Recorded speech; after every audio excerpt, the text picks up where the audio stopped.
Moi, j'étais musulmane il y a encore 2 mois et demi. Waouh. Et je suis médecin. On m'a annoncé un cancer des ovaires au mois de juin. D'accord. Et pendant 3 semaines, 1 mois, en fait, j'étais très très mal, jusqu'à entendre parler de Jésus. J'en avais déjà entendu parler, mais là, j'ai été vraiment touchée sur une vidéo comme ça un soir chez moi. Et donc, je me suis intéressée à cette personne. Et en fait, j'avais pleuré pendant 3 semaines de tristesse. Et là, je pleurais d'amour. Wow. Et je comprenais pas. Donc, j'ai regardé beaucoup de vidéos témoignages sur Jésus. Et le soir même, c'était le 11 juillet de cette année 2018. Wow. Je me suis mise à genoux dans ma chambre pour la première fois de ma vie devant Dieu. Et j'ai supplié pendant 20 minutes, Jésus, si tu existes vraiment, moi ça me suffit pas d'entendre parler de toi. Je veux te voir. Et je veux te voir d'une façon que plus jamais de ma vie je vais douter de toi. Et en fait, pendant 20 minutes j'ai attendu, j'ai supplié à genoux. Et il s'est rien passé, je suis retournée dans mon lit et là j'ai entendu une voix qui me disait « Retourne-toi ». Et j'ai fait ma rebelle. J'ai dit mais il y a rien, il y a un mur blanc derrière moi. Et j'ai entendu une deuxième fois retourne-toi de façon très forte. Et là je me suis retournée et en fait au-dessus de mon lit, j'ai fait plusieurs pas de recul parce qu'il y avait la tête de Jésus en fait. Wow. Et énorme. Et en fait dans ses yeux, ses yeux sont pas comme les nôtres en fait. Il y a pas un cercle quoi. Il y a tous les univers dans ses yeux et en fait il m'a regardé, il m'a transpercé le cœur et en fait là j'ai une urgence intérieure qui pour une musulmane est incompréhensible, c'est-à-dire que c'est pas venu de mon mental, je devais me faire baptiser le plus vite possible. Donc le lendemain j'ai cherché partout où me faire baptiser et à la fin de la journée j'ai dit à Jésus, tu m'as donné cette envie-là donc guide-moi. Et donc j'ai été baptisée le 13 juillet 2018. Et là, j'ai vraiment vu, parce que en fait, je suis médecin psychiatre, addictologue, et je croyais pas trop aux esprits, tout ça. Et là, j'ai vu des esprits sortir de moi, etc. Wow. Donc j'ai dit, moi, et je rentre chez moi, c'était le 13 juillet. Et là, dans mon lit, je commence à parler une langue où je comprenais rien. Et là, je dis, mais qu'est-ce que c'est que ça? Et en fait, on m'a dit après, c'est du parler en langue. Mais chez les musulmans, ça n'existe pas. Donc moi, j'avais jamais entendu parler du parler en langue. Et ça a duré 3 quarts d'heure, 1 heure. J'ai parlé une langue où je comprenais 0 mot. Et en fait, j'ai senti une énergie remonter de mon ventre et je prenais comme ça et je jetais en fait. Ça a duré 3 quarts d'heure, 1 heure. Et là, au bout de 3 quarts d'heure, 1 heure, j'ai arrêté de parler. Et j'avais des douleurs depuis 4 ans, tous les jours. Et là, pour la première fois depuis 4 ans, plus aucune douleur. J'ai pris rendez-vous chez mon gynéco le 17 juillet. Et j'arrive et je lui montre les examens complémentaires, les marqueurs tumoraux, l'IRM pelvienne.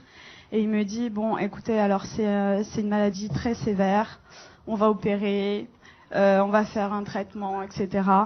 Et là, je le regarde avec le sourire et je lui dis, vous savez pas ce que je vais vous dire, je suis guérie.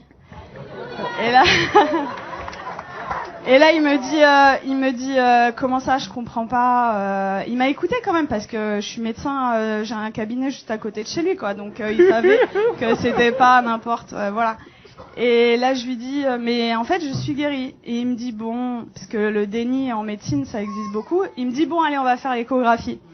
Et en fait, là, il me fait l'échographie et il était bouche bée. Donc, en fait, il passe sur l'ovaire gauche. Là, il me dit au ralenti, ovaire gauche normal.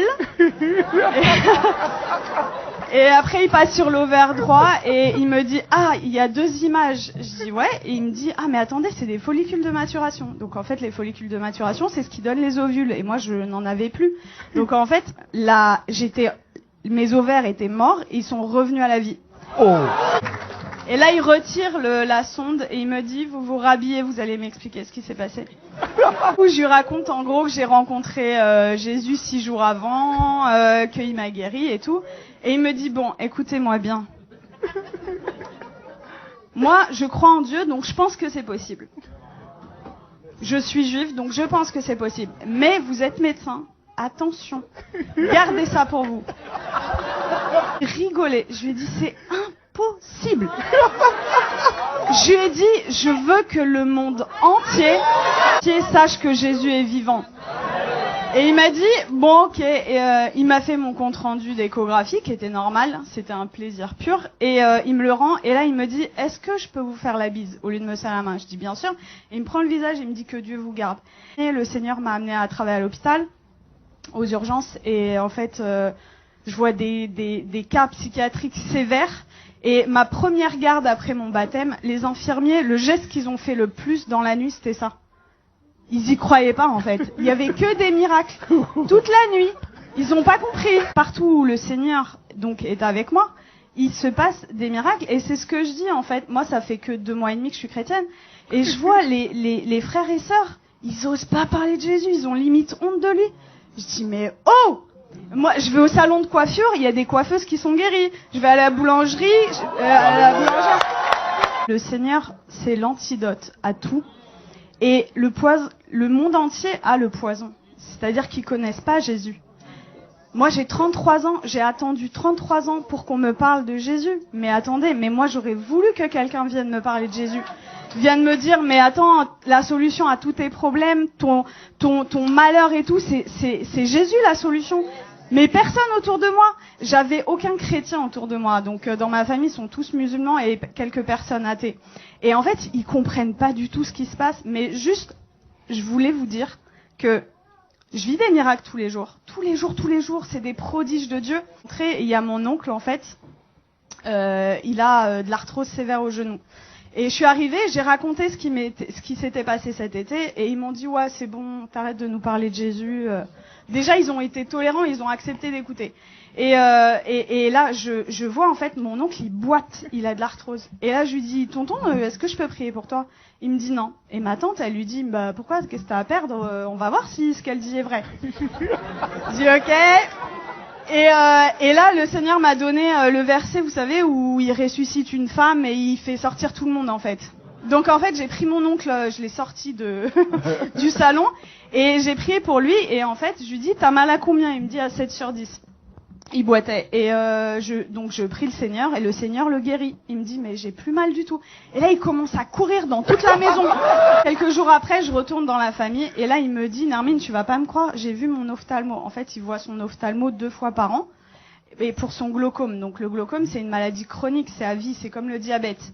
Et il me dit, l'ophtalmo, il a pas compris, j'ai plus de glaucome. Il lui a dit, je peux pas t'arrêter les 2 traitements parce que voilà, mais j'en arrête 1 sur 2. La prochaine fois, s'il y a plus rien, on arrête le 2e, quoi. Et donc ça, c'était mon oncle et mon père qui a 80 ans, musulman depuis 80 ans. Waouh. J'ai été le voir, ça faisait très longtemps que j'étais pas allée le voir, au moins 6 mois, 1 an. J'ai été le voir jeudi dernier. Et en fait, je lui ai raconté ce qui m'est arrivé. Il a été guéri.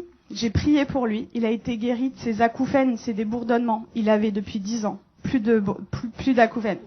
Il avait mal au dos, il pouvait pas sortir sans ceinture. Plus de ceinture. Je l'ai sorti sans ceinture.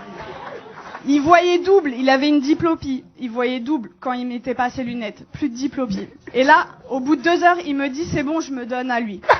J'arrive, donc le lendemain, en fait, là, il me dit, tout ce qu'on s'est dit là, t'oublies, c'était des bêtises. Tu me parles plus de Jésus. J'étais choquée. Je dis bon, ok. Et là, dans ma tête, au bout de 2 minutes, je dis non, ça va pas se passer comme ça. Et ça, vraiment, les frères et sœurs, c'est un truc hyper important. Vous priez, mais il faut proclamer aussi ce qui est écrit dans la parole. Et donc, dans ma tête, j'ai dit, je proclame qu'il appartient à Jésus. Je proclame qu'il appartient à Jésus. Et donc, j'ai proclamé. Et là, il me dit, j'ai la tête lourde et tout. Et j'ai dit, j'ai vu l'opportunité. Je dis, je peux prier pour toi? Et il me dit, non, tu m'approches pas.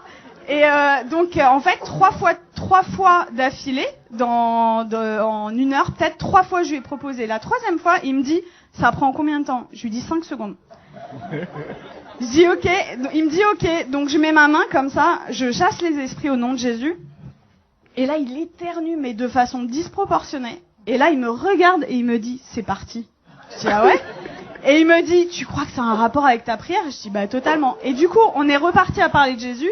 Je l'ai sorti, on est parti manger ensemble. Ça faisait 20 ans, ça faisait 20 ans qu'on n'était pas sortis ensemble.